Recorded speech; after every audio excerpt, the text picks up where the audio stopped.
So today we are going to start the new chapter, that is morphology of flowering plants. So what is morphology? Morphology होता है कि हम external features को देख के किसी भी पर्टिकुलर प्लांट एनिमल के बारे में बता सकें. मीन्स जो हम एक्सटर्नल स्ट्रक्चर को देख के किसी के बारे में भी बता सकें, दैट इज़ कॉल्ड, उस स्टडी को मॉर्फोलॉजी बोलते हैं. Okay. So morphology of flowering plants. Flowering plants क्या होते हैं? जो हमारे एंजियोस्पर्म्स होते हैं जिनमें फ्लावर्स आते हैं, उनको फ्लावरिंग प्लांट्स बोलते हैं. ओके. तो सबसे पहले इसमें जो टॉपिक है वो है रूट. तो रूट के बारे में पढ़ेंगे. फर्स्ट ऑफ ऑल आपको ये पता होना चाहिए कि एक प्लांट होता है या फिर एक सीड होता है, उसके दो पार्ट्स होते हैं. जो अपर पार्ट होता है उसको प्लूम्यूल बोलते हैं, और जो नीचे वाला पार्ट होता है that is called radical. Okay. Plumule जो होता है वो शूट सिस्टम को गिव राइज करता है, एंड जो रेडिकल होता है वो रूट सिस्टम को गिव राइज करता है. बट समटाइम्स ऐसा होता है कि जो रूट होती हैं वो रेडिकल से न निकल के किसी और पार्ट से निकलती हैं. उन रूट्स को एडवेंटिशियस रूट्स बोलते हैं. अब हम रूट सिस्टम के बारे में बात कर लेते हैं.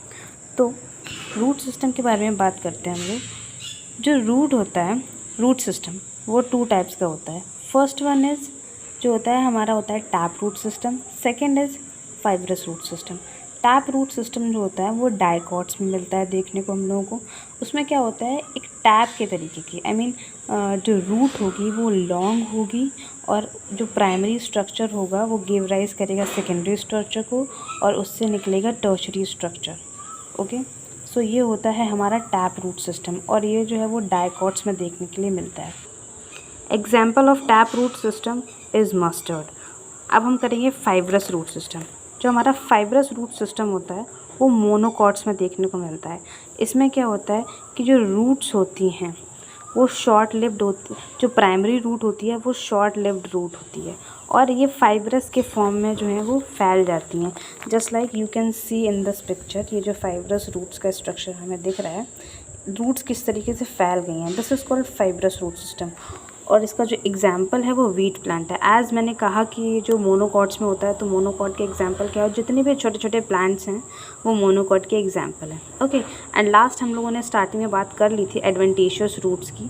ये क्या होता है कि ये जो होता है, जो रूट होता है वो रेडिकल से ना निकल के किसी और पार्ट से निकलता है, that is called adventitious roots.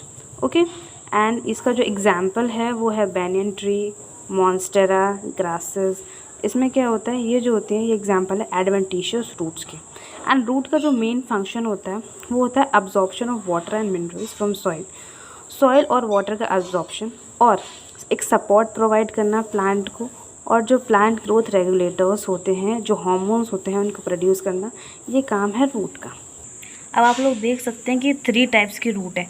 जो ए स्ट्रक्चर है वो है टैप रूट सिस्टम, जो बी वाला स्ट्रक्चर है वो फाइब्रस रूट सिस्टम है, एंड जो सी वाला स्ट्रक्चर है that is adventitious roots. Okay. अब हम लोग एक प्लांट के बारे में बात कर लेते हैं. तो जो प्लांट होता है ये सरफेस से नीचे जो है that is primary root, secondary root, ये रूट सिस्टम है. रूट सिस्टम क्या होता है, जितनी भी सारी एक प्लांट की रूट हैं वो मिल के एक रूट सिस्टम बनाती हैं. ठीक है. तो ये जो नीचे वाला पार्ट है ये रेडिकल जो होता है वो गिव राइज देता है रूट सिस्टम को, और जो ऊपर वाला पार्ट होता है वो शूट सिस्टम को गिव राइज देता है. फिर ये जो स्टेम होता है इसमें कहीं कहीं पे जगह जगह पे नोड्स होती हैं जहाँ से लीव्स निकलती हैं, एंड जो दो नोड के बीच का जो डिस्टेंस होता है उसको इंटरनोड बोलते हैं.